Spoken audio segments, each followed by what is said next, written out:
مرحبا أهلا النوادي. Kita masih melanjutkan pembahasan tentang zikir-zikir yang dibaca ketika berada dalam posisi sujud di dalam sholat. Pertemuan yang lalu telah disebutkan riwayat di dalam kutubi sunan, di dalam kitab-kitab sunan, bacaan zikir yang dibaca ketika sujud paling minimal itu adalah Subhana Rabbiyal A'la thalathan, dibaca sebanyak 3 kali. Dikatakan oleh Imam Nawawi, zikir ketika dibaca dalam sujud tersebut wa dzalika adnah, itu yang paling minimal. Nah, yang paling penting di dalam sujud itu zikirnya diawali dengan kalimatu tasbih, subhana. Itu yang paling penting. Nah, selebihnya itu redaksinya berbeda satu dengan lainnya, tapi kesimpulan keseluruhan diawali dengan kalimat mensucikan Allah, yaitu subhanallah atau subhana rabbi. Di riwayat yang lain, doa tersebut atau zikir tersebut redaksinya adalah subhanaka wa bihamdika la ilaha illa anta. Itu juga bisa digunakan di saat sujud. Di redaksi yang lain berupa doa,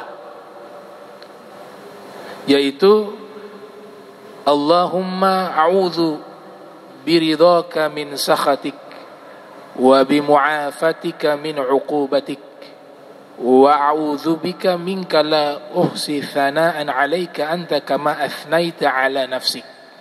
Itu juga bisa digunakan ketika kita membaca doa atau zikir di dalam sujud ketika sholat.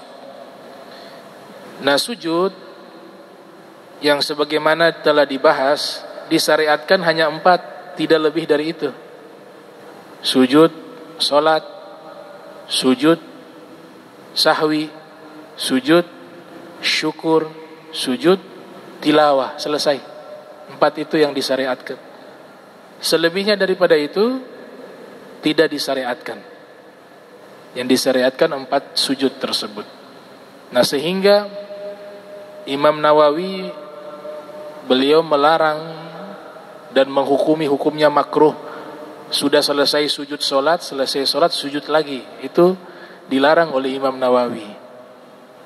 Walaupun alasannya karena sebagai bentuk syukur karena diizinkan solat. Nah, definisi sujud syukur itu nikmat yang datang tiba-tiba atau satu rezeki yang sangat besar yang jarang terjadi kemudian dia dapati. Nah, itu sujud syukur. Tapi kalau solat itu berlangsung setiap hari, maka tidak disyariatkan sujud syukur untuk solat. Ya, tidak disyariatkan sujud syukur untuk solat. Ada indal Imam Nawawi. Kalau kita beranggapan itu kan nikmat, memang kita bisa sujud kepada Allah itu satu nikmat. Bisa melaksanakan solat 5 waktu itu nikmat terbesar karena semuanya Allah yang izinkan, Allah yang berikan rizki tersebut. Namun jika itu kaidah digunakan, maka sama halnya dengan kita makan dan minum juga nikmat dari Allah. Berarti setiap makan, setiap minum harus sujud syukur dong. Nah, tiap hari hanya sujud syukur. Lebih bahaya lagi nikmat nafas. Nafas yang kita hembuskan itu nikmat dari Allah. Berarti setiap kita berhembus atau menghembuskan nafas, maka sunnahnya sujud syukur. Itu sudah tidak kemana-mana kita, hanya habis dalam bentuk sujud syukur. Makanya ulama mengatakan sujud syukur hanya disunnahkan ketika mendapatkan nikmat yang tiba-tiba, yang jarang terjadi. Di situ disunnahkan sujud syukur. Adapun nikmat yang sudah berjalan setiap saat, seperti bernafas, makan, minum, sholat 5 waktu, maka tidak perlu disujud syukur daripada nikmat tersebut. Itu definisi yang disampaikan oleh Al-Imam Nawawi dalam kitab Al-Majmu' ala Syarhil Muhadzab. Kemudian doa lainnya, dan ini Tadi dikatakan doa itu yang kita baca ketika sujud bukan hanya doa tersebut, bisa doa-doa yang lain bebas. Misalnya kita sujud, kita baca Rabbana atina fid dunya hasanah, boleh, gak ada masalah. Atau Rabbighfirli wali walidayya. Semua bentuk doa bisa dibaca dalam sujud. Dengan catatan menggunakan bahasa Arab. Bahasa Arab. Kalau bahasa asing batal solat. Dilafatkan. Kalau didoakan atau kita berdoa menggunakan bahasa asing tapi tidak ditalaffuz biha, tidak dilafatkan itu, maka boleh. Jadi kita doa pakai bahasa kita masing-masing, bukan menggunakan bahasa Arab, diperbolehkan oleh para ulama, diperbolehkan di dalam syariat kita. Dengan syarat tidak dilafatkan. Kalau dilafatkan doanya harus berbentuk bahasa Arab. Yang paling afdol doa yang diajarkan oleh Nabi Muhammad sallallahu alaihi wasallam atau doa yang ada di dalam Al-Qur'an. Itu paling afdol, Al-Qur'an dan sunnah. Namun ketika membaca doa yang ada di dalam Al-Qur'an atau doa yang ada dalam hadis Nabi, jangan niatkan membaca Al-Quran dan membaca hadis. Kalau itu diniatkan seperti itu jadi makruh. Baca Al-Quran dan hadis, tapi niatnya baca doa. Doa itu sumbernya dari Al-Quran maupun dari hadis Nabi Muhammad sallallahu alaihi wa alihi wa barak wasallam. Wa ruwina fi sahih Muslim an Ibni Abbas radhiyallahu taala anhuma anna Rasulullah sallallahu alaihi wasallam qala fa amma ar-ruku'u fa'azzimu fihi rabba wa amma as-sujudu fajtahidu fid du'a'i faqaminun ay yustajaba lakum. Diriwayatkan kepada kami di dalam Sahih Muslim yang disusun oleh Imam Muslim, lahir tahun 204 Hijriah, wafat 261 Hijriah. Ini hadis Sahih Muslim mengumpulkan sekitar 4.000 lebih hadis Nabi Muhammad SAW. 4.000 lebih. Kemudian Sahih Muslim ini kitab paling sahih di dalam hadis Nabi setelah Sahihul Bukhari. Walaupun ada sebagian ulama mengatakan Sahih Muslim lebih sahih dari Sahih Bukhari. Ada pendapat ulama demikian juga.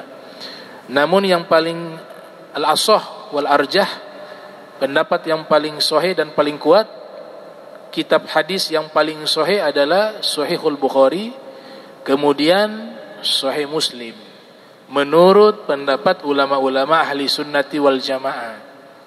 Kalau ulama yang bukan dari golongan ahli sunnah wal jamaah, mereka punya kitab hadis tersendiri.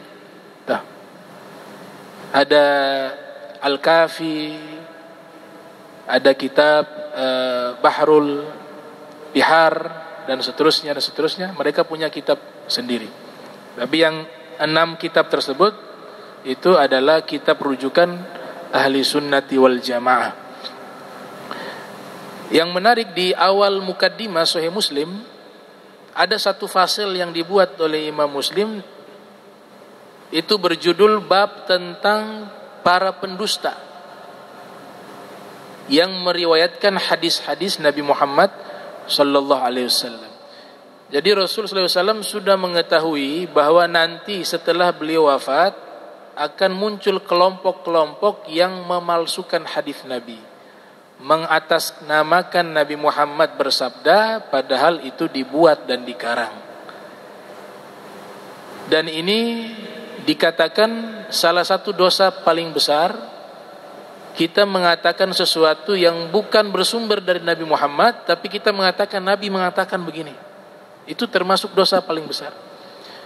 Bahkan hadis tentang ancaman tersebut adalah hadis yang paling sahih nomor 1. Dan hadis yang paling mutawatir, paling banyak diriwayatkan. Kalau kita sebut hadis yang paling sahih itu hadis apa? Di antara semua hadis, maka hadis ini yang paling sahih, hadis ancaman orang yang berdusta atas nama Nabi Muhammad. Man kadzaba alayya muta'ammida, siapa yang berdusta atasku dengan sengaja, falyatabawwa maq'adahu minan nar, maka dia sudah mengambil satu tempat, satu kursi di dalam neraka. Ini hadis ranking 1 paling sahih, paling mutawatir. Hampir semua sahabat hafal hadis ini. Kenapa mereka semua menghafal hadis ini? Karena hadis ini sangat penting dan Nabi sudah beritahukan nanti muncul unasun yuhadditsunakum ma lam tasma'u antum wala aba'ukum fa iyyakum wa iyyahum. Akan muncul nanti, kata Nabi, sekelompok manusia. Ini di mukaddimah Sahih Muslim. Akan muncul sekelompok manusia, mereka meriwayatkan hadis kepada kalian, dan kalian belum pernah mendengar hadis model seperti itu, atau hadis semacam itu belum pernah kalian dengar. Bahkan leluhur kalian belum pernah mendengar ada hadis semacam itu. Maka kalian harus berhati-hati, dan mereka juga kalian harus waspada mengambil riwayat-riwayat hadis dari mereka. Ini hadis Nabi ucapkan, belum ada pemalsuan hadis. Nabi masih hidup, masih banyak sahabat, tapi Nabi dibukakan ilmu oleh Allah, mengetahui selepas Nabi wafat akan muncul kelompok-kelompok memalsukan hadis-hadis Nabi untuk kepentingan kelompok, untuk kepentingan politik mereka, untuk kepentingan mazhab mereka. Dibuatlah hadis-hadis palsu. Bahkan pedagang juga berani membuat hadis palsu. Di antaranya ada hadis yang terkenal, al-habbatu sauda shifa'un min kulli da.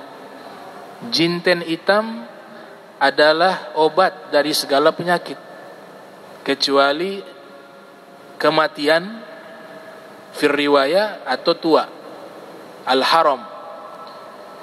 Ada hadis palsu, dia mengganti redaksi habbatu sauda diganti dengan bazinzan fofoki. Ya. Jadi disebut al-bazinzan shifa'un min kulli da. Fofoki adalah obat dari segala penyakit kecuali kematian. Nah, ini diteliti oleh para ulama, ternyata yang buat pedagang fofoki. Bukan hadis dari Nabi Muhammad sallallahu alaihi wasallam. Karena kalah saingan dengan pedagang jinten hitam yang laku, membawa hadis Nabi, orang beli, laku, laris.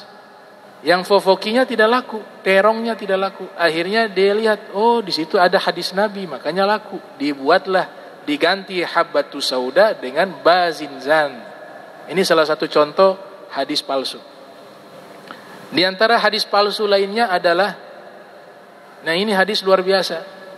Gara-gara kebencian kepada Imam Syafi'i, imamnya kita, ada kelompok membuat hadis palsu. Dan ini termuat dalam kitab Al-Mawdu'at, kumpulan hadis-hadis palsu, ya, yang ditulis oleh Ibnu Zawzi Al-Baghdadi, yang lahir tahun 510 Hijriah, wafat 597 Hijriah. Apa hadisnya? Kurang lebih redaksinya itu mengatakan, ya'ati fi akhiri ummati, atau sayati zamanun ala ummati rajulun adar fi ummati yuqalu lahu Muhammad bin Idris. Akan datang satu masa seorang laki-laki yang membuat bahaya bagi umatku. Lelaki tersebut bernama Muhammad bin Idris. Siapa Muhammad bin Idris? Imam Syafi'i. Dikatakan ini sabdanya Nabi Muhammad. Subhanallah, luar biasa. Sampai disebut nama beliau. Ini hadis palsu dibuat oleh Maimun, salah satu orang namanya Maimun kalau tidak salah. Dan ada tokoh kedua, orang munafik. Mereka benci kepada Imam Syafi'i, membuat hadis palsu. Kemudian sengaja memprovokasi pengikut Imam Syafi'i dengan pengikut Imam Abi Hanifah. Lanjutan hadis palsu tersebut mengatakan, wasayati ala ummati rajulun yuqalu lahu Nu'man bin Thabit, yaitu Abu Hanifah, huwa siraju fiddin.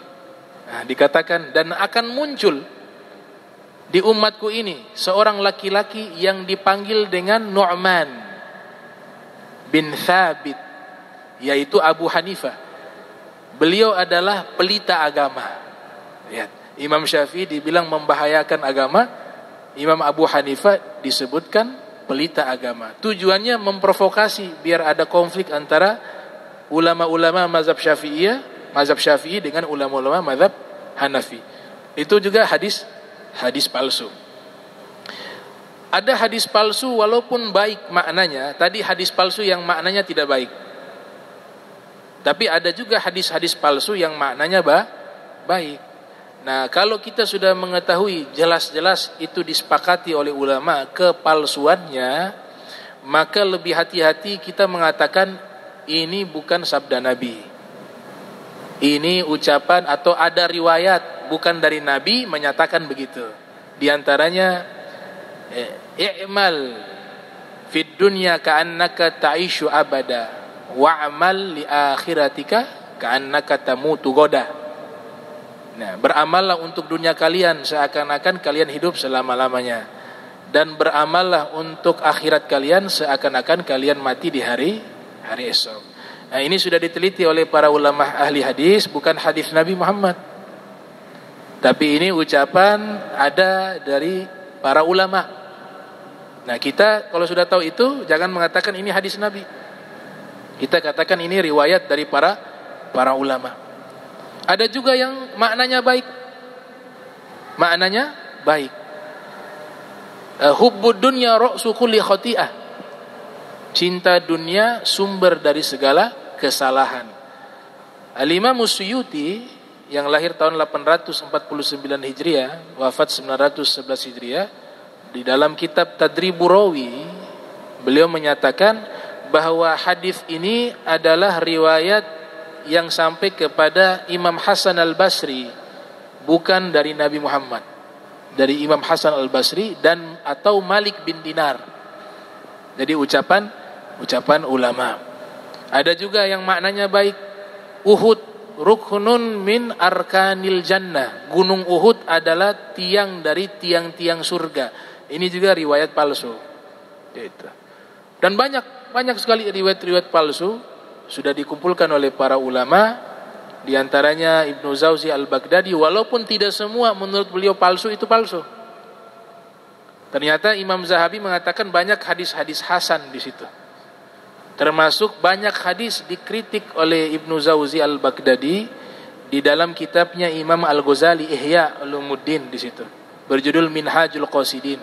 Tapi dikritik kembali, dikoreksi kembali oleh ulama mutaakhirin bernama Sayyid Muhammad Murtada Az-Zabidi di dalam kitab Ithaf Sadatil Muttaqin gitu.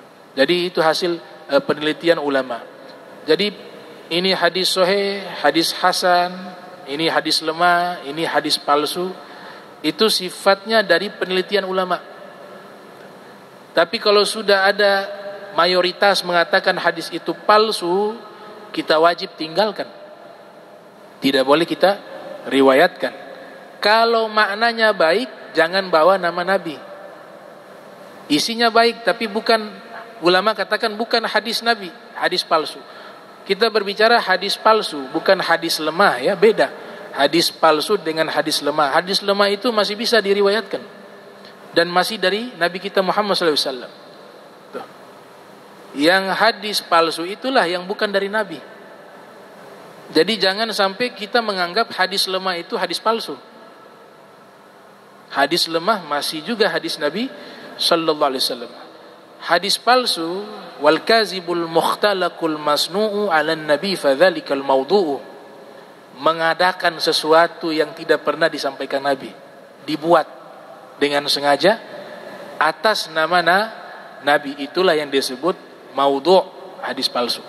Itu yang wajib ditolak. Adapun hadis dhaif bisa diamalkan di dalam masalah targhib, motivasi amal, tarhib, nasihat untuk menjauhi dosa, membuat orang akan takut api neraka. Menggunakan riwayat-riwayat dhaif masih dibenarkan, fadilah amal disebut. Tapi masalah hukum, masalah akidah tidak boleh menggunakan hadis-hadis lemah. Dia hanya bisa digunakan hadis yang sahih dan hadis hasan. Jadi banyak sekali orang-orang setelah wafatnya Nabi, mereka membuat hadis-hadis palsu, membawa nama Nabi sallallahu alaihi wasallam. Ya, di antaranya juga ada salah satu tokoh membuat hadis-hadis palsu tentang fadilah-fadilah surat-surat di dalam Al-Qur'an. Surat-surat di dalam Al-Qur'an punya juga riwayat-riwayat yang sahih. Memiliki juga riwayat-riwayat yang hasan, tapi banyak juga riwayat-riwayat palsu. Ternyata yang buat niatnya baik. Ketika disidang oleh para ulama, kenapa kau membuat hadis-hadis palsu? Bukankah Nabi mengatakan siapa yang berdusta atas namaku, dia mengambil tempat di dalam neraka? Maka dia mengatakan apa? Saya bukan berdusta membawa nama Nabi, tapi saya berdusta untuk Nabi. Kenapa demikian? Karena di zaman saya orang-orang sudah sibuk membaca kitab-kitab yang bukan Al-Quran. Sudah sibuk membaca tentang buku-buku terjemahan filsafat, sudah sibuk membaca tentang ilmu bahasa Arab, ilmu nahu, ilmu sorof, ilmu grammar bahasa Arab. Orang-orang sudah sibuk membaca kitab fikih, sudah sibuk membaca kitab-kitab sejarah, kitab-kitab hadis, tapi mereka lupa membaca Al-Quran. Maka saya sengaja membuat hadis-hadis palsu agar mereka kembali membaca Al-Quran. Padahal tidak salah, orang membaca hadis, membaca ilmu itu kan juga termasuk ibadah, karena itu substansi isi Al-Quran. Tapi niatnya seperti itu. Namun disalahkan oleh para ulama bahwa tidak boleh kau berdusta walaupun untuk kebaikan, sekalipun membawa nama Nabi tetap hukumnya haram, walaupun untuk kebaikan. Nah, itu di dalam mukaddimah Sahih Muslim dijelaskan demikian. Bahkan saking ketatnya Imam Muslim, ini menunjukkan Imam Muslim mengambil hadis itu fokus kepada para ruwat, para periwayat. Jangan sampai ada orang-orang yang pendusta di situ. Sampai di prolog itu diadakan bab khusus tentang masalah tersebut. Salah satu yang beliau kutip hadis, cukuplah orang itu berdusta ketika dia menyampaikan apa yang dia dengar saja. Kafa bil mar'i kizba ay yuhaddisa bi kulli ma sami'a. Cukuplah seseorang itu dikatakan berbohong jika dia meriwayatkan seluruh apa yang ia dengar. Makna kalau di dalam hadis itu pendapat, itu informasi, dia hanya katakan saya mendengar orang bilang begini. Itu kata Nabi Muhammad, kata orang begini, kata orang begitu, tapi tidak ketemu orangnya yang menyampaikan itu. Bagi mereka itu sudah potensi ada kedustaan. Sehingga Imam Bukhari ketika mengambil hadis dari seseorang, beliau menyaratkan bagi dirinya harus berjumpa langsung dengan periwayat hadis tersebut. Bertatap muka langsung, lihat bagaimana perilakunya, akhlaknya, karakternya. Karena itu khawatir nanti kalau orang bilang begini atau ada yang meriwayatkan begini tanpa melihat orangnya, dikhawatirkan ada potensi kebohongan di situ. Makanya ada riwayat mengatakan laisal khobar kal'iyan. Laisal khobar kal'iyan. Tidak ada berita yang dipercaya kecuali harus melihat dengan mata kepala. Nah, ini Imam Muslim membuat bab khusus tentang masalah tersebut. Imam Muslim meriwayatkan dari Ibni Abbas. Ibni Abbas menyatakan Rasul sallallahu alaihi wasallam bersabda, "Fa'ammar ruku' fa'azzimu fihi rabbah." Adapun kalian ketika ruku, maka agungkanlah Allah di dalam ruku tersebut. Wa ammas sujud fastahidu fid du'a. Adapun sujud, berusahalah memperbanyak doa. Hadis Nabi. Berusahalah memperbanyak doa. Faqaminun. Maka paling minimalnya ketika doa dalam sujud itu an yustajaba lakum. Doa kalian diijabah oleh Allah. Itu paling minimal. Paling minimal doa dalam sujud itu diijabah doanya. Sesuai dengan hadis Rasul sallallahu alaihi wasallam diriwayatkan oleh Imam Muslim dari Abi Hurairah, Rasul sallallahu alaihi wasallam bersabda, aqrabu ma yakunu 'abdu min rabbih wa huwa sajidun fa aktsiru du'a. Paling dekatnya posisi hamba dengan penciptanya Allah yaitu di saat dia sujud. Maka perbanyaklah doa di dalam sujud. Dalam riwayat yang lain ditambah kata fihi. Fa aktsiru du'a fihi. Perbanyaklah doa di dalam sujud. Di sini maknanya bukan Allah dekat ada di tempat sujud. Bukan yang dimaksud ketika kita sujud Allah dekat dengan kita pada waktu sujud. Itu bukan maksudnya adalah posisi tempatnya Allah. Bukan Allah di tempat sujud. Tapi maknanya adalah derajat hamba itu dekat dengan Allah ketika dia sujud. Karena kan berkaitan dengan masalah keyakinan, masalah akidah ya. Kita ini berada di antara dua keyakinan jika berkaitan dengan tempat. Yang pertama, ada yang berkeyakinan Allah itu punya tempat tinggal. Allah duduk di singgasana, kemudian kedua kakinya diletakkan di atas kursi. Kalau bergerak ada suara gesekan, kadang juga ada tinggal di langit, kadang ya macam-macam. Pokoknya memvonis dan menetapkan Allah itu bertempat. Pendapat yang kedua, Allah itu di mana-mana. Ini pendapat dari Jahmiyah. Innahu fi kulli makan. Sesungguhnya dia Allah fi kulli makan, berada di setiap tempat. Ini juga pendapat yang menyimpang. Yang menyatakan Allah bertempat di satu tempat itu pendapat yang menyimpang. Yang berpendapat Allah itu berada di setiap tempat juga menyimpang. Kita ahli sunnah wal jamaah posisinya di tengah. Posisi di tengah. Allah ada tanpa butuh tempat. Allah bukan berada di mana-mana, tapi ilmunya Allah bisa mencakup segala sesuatu yang ada di mana-mana. Nah, ini kita harus pegang nih prinsip akidah ahli sunnah wal jamaah. Soalnya nanti banyak yang mengaku nih yang ahli sunnah wal jamaah itu bukan yang itu, tapi yang mengatakan Allah di tempat. Nanti ada yang mengaku juga ahli sunnah wal jamaah itu yang menyatakan Allah itu di mana-mana. Kita di tengah. Sama halnya, ini kecerdasan Imam Ja'far As-Shadiq ya, bin Muhammad Al-Baqir. Beliau ini ketika menjawab masalah-masalah berat ini akidah kan masalah berat. Beliau jawab dengan santai, dengan jawaban yang sangat jelas tanpa panjang lebar membahas. Itu kehebatan Imam Ja'far As-Shadiq. Salah satunya disebutkan di Al-Quran di surat An-Nisa, huwal awwalu wal akhiru wal zahiru wal batinu wa huwa bikulli syai'in alim. Dia Allah yang maha awal, maha akhir, maha zahir, maha batin. Dan dia Allah dengan segala sesuatu mengetahui. Nah, jadi ilmunya Allah mengetahui segala sesuatu.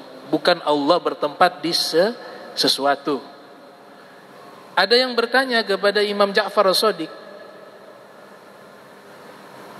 Allah maha awal, sebelum Allah menciptakan segala sesuatu, apakah ada sesuatu sebelum Allah menciptakan segala sesuatu?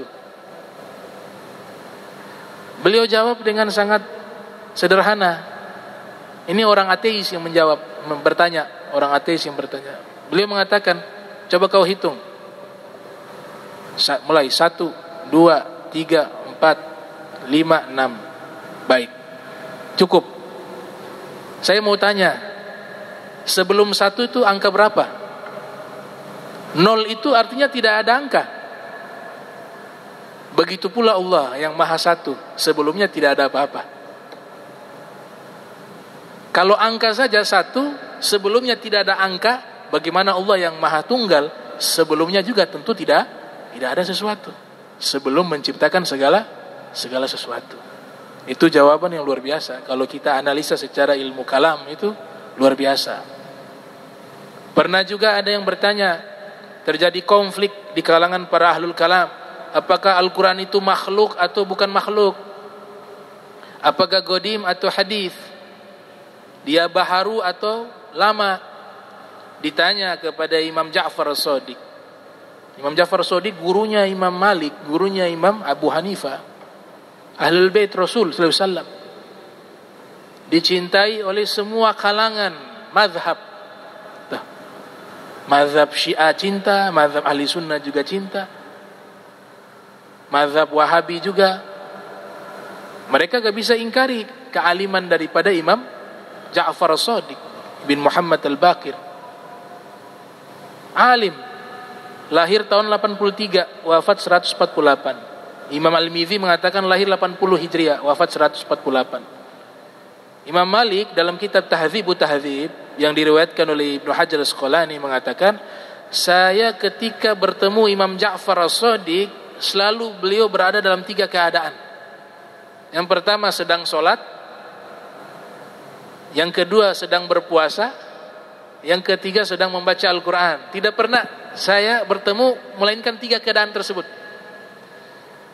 Dan ketika membaca hadis Nabi, membaca Al-Quran, membaca hadis Nabi, beliau selalu dalam keadaan berwudu. Ketika berbicara, wajahnya penuh senyuman, kadang sedikit bercanda untuk menghibur tamu yang datang. Namun idza dzukira Rasul sallallahu alaihi wasallam amamah isfarra launuh. Kalau disebutkan nama Nabi pada waktu itu, wajahnya yang ceria berubah menjadi pucat dan air mata mengalir membasahi wajahnya. Itu Imam Ja'far As-Shadiq ibn Muhammad Al-Baqir. Ada yang bertanya kepada beliau, ini Al-Quran, dia makhluk atau bukan makhluk? Dia godim apakah hadis? Dijawab yang meriwayatkan Abu Hasan Asy'ari dalam kitab Al-Ibanah an Usuli Diyanah. Kata Imam Ja'far Shadiq, huwa kalamullah, laisa bi makhlukin, laisa bi khalikin wala makhlukin. Al-Quran itu adalah firman Allah. Dia bukan khalik, pencipta, dan dia juga bukan makhluk. Dia adalah sifatnya Allah. Al-Quran itu adalah kalamullah. Allah maha berfirman. Firmannya Allah mengikuti kepada Allah. Sifat selalu mengikuti kepada yang disifati. Saya berbicara pada waktu ini, ucapan saya itu adalah kalamnya saya, qaulnya saya. Itu makhluk. Kenapa? Karena ucapan saya ini dia adalah sifat dari saya dan saya adalah makhluk, maka ucapan itu makhluk. Firmannya Allah adalah sifatnya Allah, maha berfirman.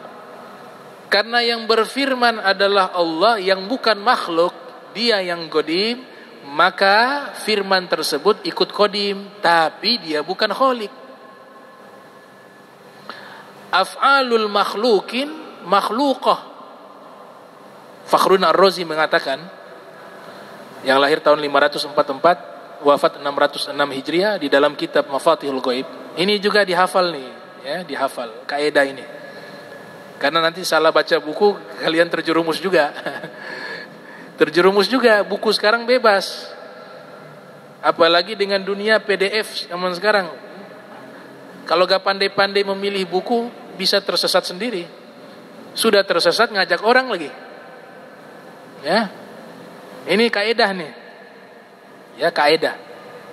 Af'alul makhlukin makhluqah. Perbuatan-perbuatan makhluk adalah makhluk. Jadi perbuatan kita itu makhluk, diciptakan oleh Allah. Karena perbuatan kita juga makhluk. Makhluk artinya sesuatu yang diciptakan. Ini kaidah dari Fakhruddin Ar-Razi. Karena nanti akan dalam firqah yang lain mengatakan perbuatan makhluk bukan makhluk. Nah, ada. Mu'tazilah misalnya. Sehingga orang itu masuk surga karena amalnya. Allah gak punya kuasa membentuk amalnya. Dia dapat uang banyak karena dia, bukan Allah. Dia kaya karena dia, bukan Allah. Dia pintar karena kekuatan dia, bukan Allah. Jadi Allah sudah tidak punya kekuasaan waktu itu. Karena beranggapan af'alul makhlukin ghairu makhluk. Perbuatan makhluk bukan makhluk. Kalau kita, perbuatan makhluk adalah makhluk. Tapi tidak fatalisme. Tidak seperti Jabariyah. Jabariyah beranggapan kita ini sudah diatur secara mutlak. Jadi gak perlu amal. Kalau memang sudah ditakdirkan neraka, neraka kamu. Gak perlu sholat, gak perlu ibadah, gak perlu puasa, gak perlu haji. Kalau sudah takdirnya miskin, mau kerja model apa, tetap miskin, gak usah kerja. Ini juga keliru. Namanya apa? Jabariyah, fatalisme. Kita di tengah-tengah. Ahli sunnah itu selalu posisinya di tengah. Kita percaya semua perbuatan ini Allah ciptakan, tapi Allah juga kasih akal, kasih tenaga untuk berikhtiar. Toh kita sendiri tidak tahu kita ini masuk surga atau neraka. Bukan tugas kita menentukan diri kita masuk surga atau neraka. Tugas kita patuh kepada Allah, selesai. Yang punya surga Allah, yang punya neraka Allah. Allah punya hak. Nah, itu pemahaman-pemahaman akidah. Tapi Imam Ja'far Shadiq karena alim biasa-biasa saja jawabnya. Oh, kalamullah ini, kalau ulama lain panjang lebar, ini adalah huruf yang begini. Ini mengatakan begini, panjang lebar. Imam Ja'far Shadiq santai saja. Al-Quran itu kalamullah, laisa bi khaliqin wala makhluk, selesai. Al-Quran itu firmannya Allah. Firman itu sifatnya Allah. Maka sifat itu bukan pencipta dan bukan makhluk. Kalau kita mengatakan makhluk, keliru juga. Kalau kita katakan pencipta, keliru juga. Tapi dia adalah sifat. Ada satu pertanyaan rumit yang tanya orang ateis. Tapi saya heran, orang ateis ini hafal Al-Quran. Dia tidak percaya Tuhan, tapi dia hafal Al-Quran. Datang kepada Imam Ja'far Shadiq. Imam Ja'far Shadiq menghadapi lawan-lawan berat. Kalau ateis saja hafal Al-Quran, bagaimana ulamanya? Di zaman beliau tuh ateisnya hafal Al-Quran, bagaimana kalau itu ulamanya? Ini ateis datang. Dia bilang kepada Imam Ja'far Shadiq, saya mau bertanya.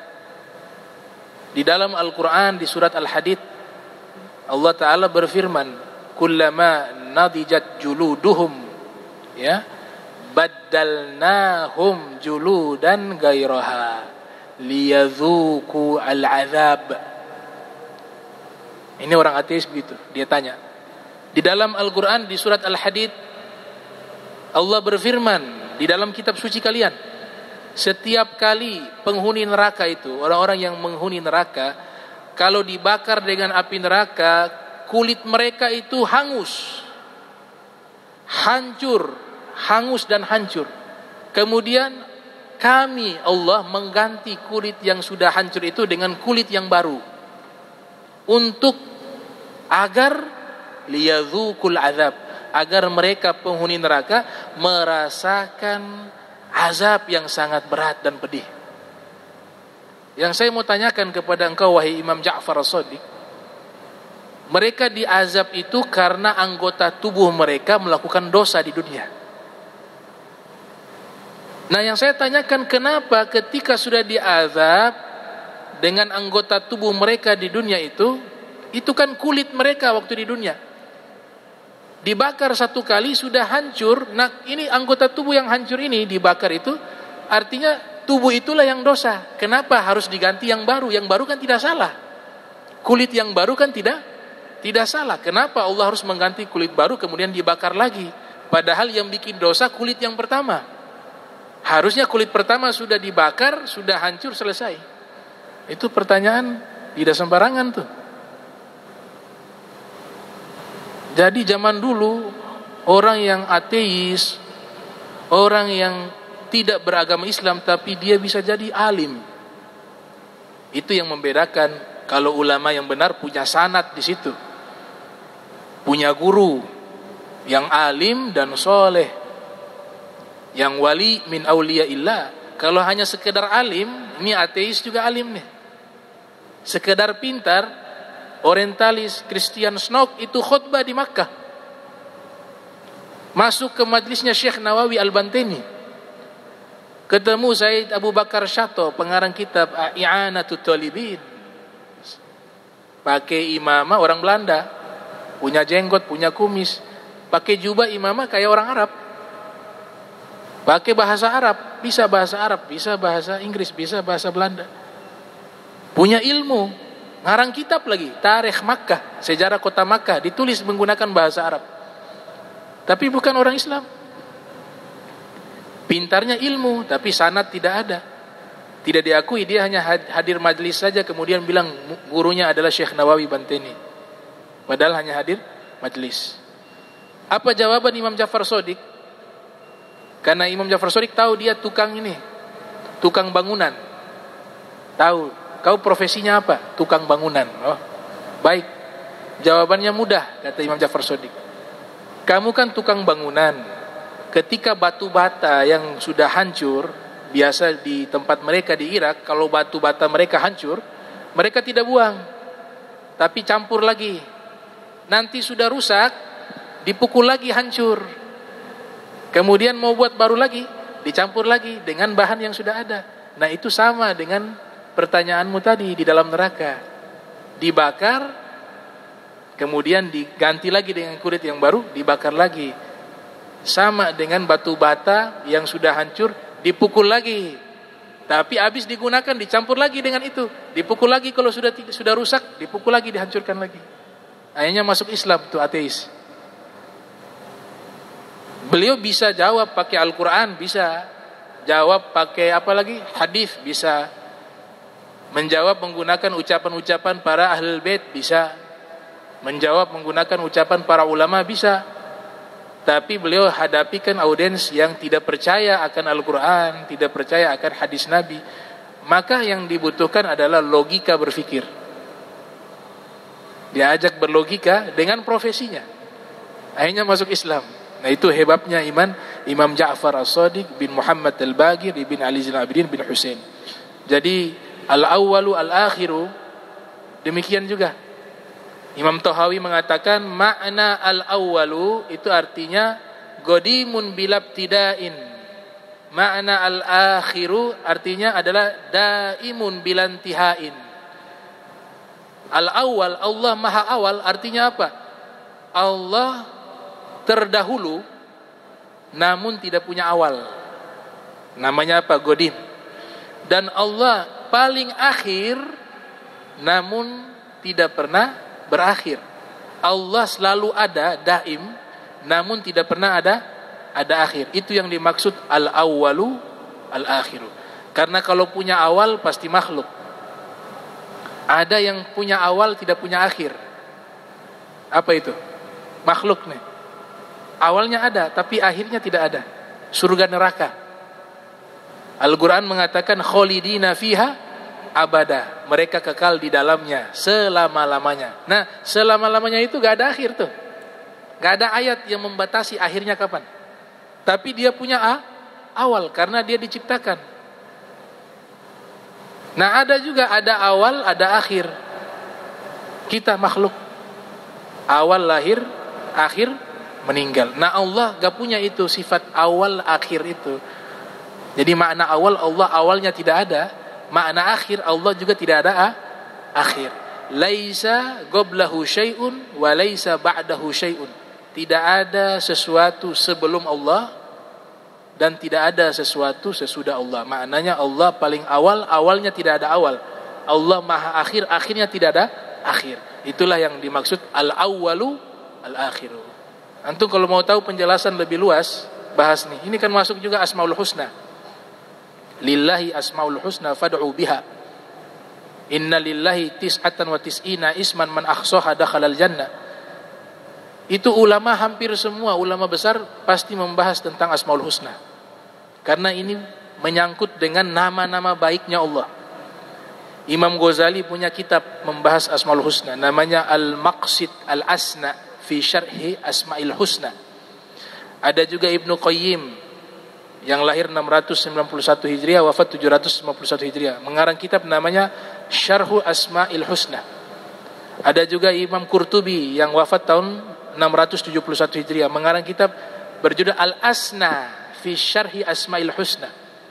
Ada juga Al-Imam Abdul Karim Ibnu Hawazan Al-Kusairi, mengarang kitab Syarhu Asmaul Husna. Ada juga Imam Zarwuq Al-Fasi, mengarang kitab Syarhul Asmaul Husna. Ada juga Ibnu Arabi, mengarang kitab namanya Kashful Ma'na an Sirri Asma'illahil Husna, lahir 560 Hijriah. Dan banyak ulama-ulama menjelaskan tentang Asmaul Husna. Nah, ini beberapa hal yang penting. Kalau sudah masuk pembahasan tentang akidah, lebih selamat kita mendingan diam saja. Ya, biar sudah yang ahli-ahli itu mereka berbicara, toh yang tanggung mereka. Kita ikut saja dah. Yang penting yang tafsil, yang global itu kita pahami, akidah selesai, gak perlu terlalu dalam. Makanya ulama membuat kitab namanya apa? Aqidatul Awam, akidah orang-orang awam. Sifat 20, sifat wajib, sifat jaiz, sifat mustahil.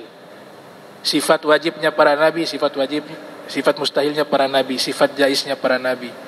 Sifat Allah yang wajib pertama wujud, ada.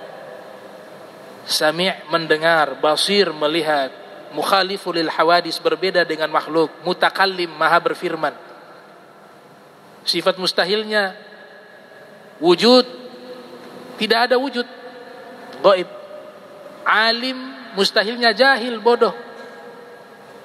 Sami' mendengar, mustahilnya apa? Tuli. Mutakallim maha berfirman, mustahilnya apa? Bisu. Gak mungkin Allah bisu.